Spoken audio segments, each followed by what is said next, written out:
नंबरदार बैठा ट्रैक्टर दी लोड पे गई ट्रैक्टर मंग यार ले वे गाई वे। अस्सलाम वालेकुम भाईजान।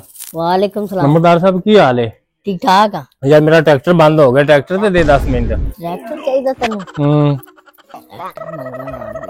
की कहां यार नु बहाना कोई लग नहीं है ओ यार उनदे जो तो डीजल ही नहीं हैगा सच। डीजल नहीं है? हां चलो मैं देख लेना डीजल नहीं है। चल गल नहीं ट्रैक्टर ही तेरा अपना है।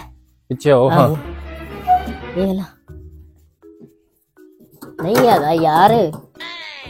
आहो भाईजान टैंकी फुल खड़ी हुई है, टैंकी फुल खड़ी है, कुंगल घाट है तेल की कर रहे हैं यार।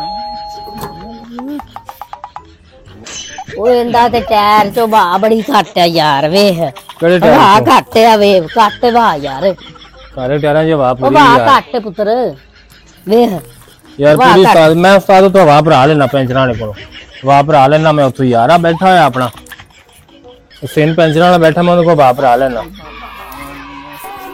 है। नहीं देना सीधी तरह जवाब दे देना यार। चल पुत्र लाया कोई गल नहीं अच्छा डीजल में पवा देंगा यार। हां ले जा डीजल में पवा के तन देवांगा की हो गया यार साहब। ले जा यार आ की हो गया मैं कभी ट्रैक्टर दिता नहीं किसी ने